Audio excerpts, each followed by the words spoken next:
ამასობაში 4 მარტია და ამ ვიდეოში მოყვები დილიდან რა არის ახალი ამბები რა. სანამ ყურებას გააგრძელებთ და ლაიქეთ ჩემი ვიდეო, გამოიწეროთ ჩემი გვერდი, იცით გამოიწეროთ ჩემი Telegram არხი და აგრეთვე ხარდაჭერის სურვილებმა გააკეთეთ დონაციები. ანგარიშნაურები დევს ჩემს გვერდზე, პროფილზე და კომენტებშიც ვაგდებ ხოლმე ხანდახან.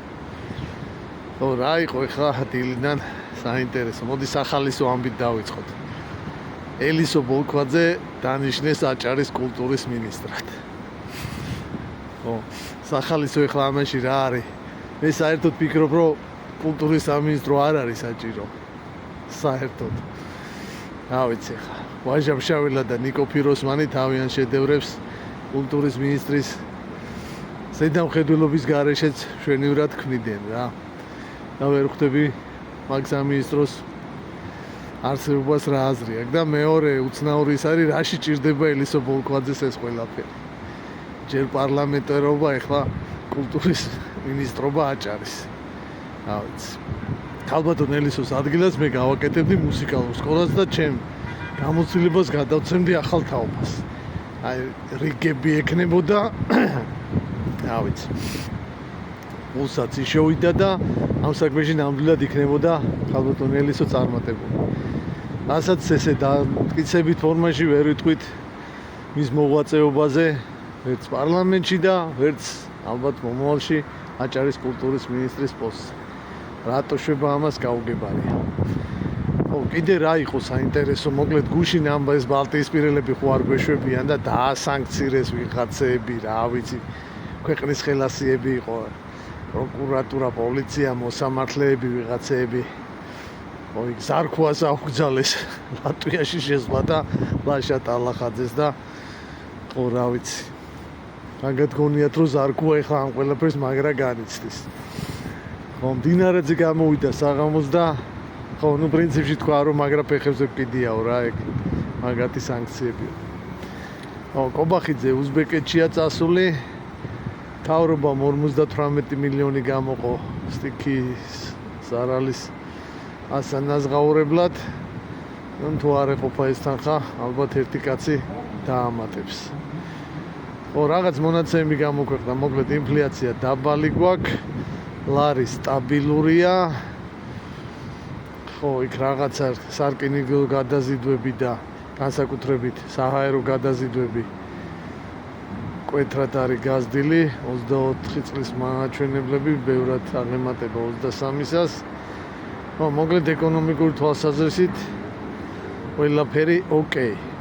აქ ახლა კომენტებში რამოდენიმეჯერ უფრო Facebook-ზე რა, იქ ვიღაცებმა პარლამენტარების ხელფასების და პენსიების შედარება რომ მიდის რა ეს რაღაც პოპულისტური ის არის, მეგობრებო. ეხლა 100 პარლამენტარი გვყავს სულ რა. სადღაც 15 მილიონი ლარია პარლამენტარების სახელმწიფო ფონდი წელიწადში. მაქსიმუმ აი ხა რომ გაიზარდა ბიუჯეტისთვის ეს იყო დამატებით 10 მილიონი. და პენსიების 35 ლარი დგას და დაждდა 300 მილიონზე მეტი. და აი ვიღაცები ტყილებს რო გიყვებიან ეს ხაზარაძე გახარია და ისინი 1100 ლარი უნდა გახდეს პენსია, ხო?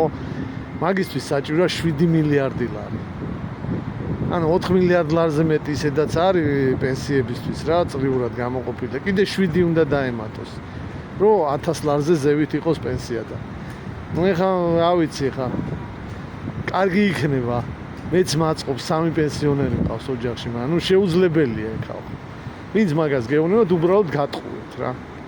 და სარგებლობს იმით, რომ ხო თქვენ რაღაცა ამას არ დათვლით და არ მიაქცევთ ყურადღებას რა. საიდან ხა 11 მილიარდი რომ მარტო პენსიებში წავიდეს ბიუჯეტიდან, სულ 30 მილიარდია, ნუ შეუძლებელია.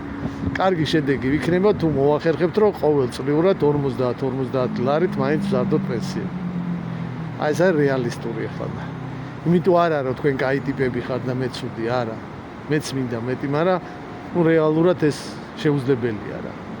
ნუ თავს ნუ მოვიტყუეთ. ნუ სამყაროში რა ხდებოდა ახლა ისევ ტრამპის და ამერიკის გარშემო ტრიალებს დედამიწა. მოკლედ დღეს ველოდებით რაღაც ტრამპის ახალ გამოსვლებს. სხვადასხვა ვერსიებია, ზოგი იძახის კენედის კვლელებს იტყვისო, ზოგი იძახის ნატოდან გავაო. არის მოსაზრება რომ შეიძლება გაეროდან გავიდეს აშშ. აი დღეს გაეროში წარმომადგენელმა ისაუბრა და ძალიან გამოვლანძღა გაერო, ეს ანტისემიტური ორგანიზაციაა და ხო ამან გააჩინა ეგეჭვი რომ გაეროდან გასვლას ხო არ აპირებენ. აპარაკია ნატოდან გასვლაზე, აპარაკია უკრაინისთვის საერთოდ ყველანაირი სამხედრო დახმარების გადაკეტვაზე და ნუ თავარი ჩემი აზრით მაინც იქნება ეს ახალი დიდი სავაჭრო ომი რა. მოკლედ დღეს უნდა დამტკიცდეს და შევიდეს ძალაში ამერიკის მიერ საიმპორტო გადასახადის დაწესება მექსიკისთვის, კანადისთვის ეს 25% და ჩინეთზე 10 რო იძახდა, არა ეხა 20-ო და ნუ საპასუხოდ ესენიც იმუქრებიან კანადა იძახის მეც დავაწესებ 25%-იან საიმპორტო გადასახადებს ჩინეთმა რაღაცეებზე უკვე დაუწესა ამერიკას განსაკუთრებით სოფლის მეურნეობის პროდუქციაზე.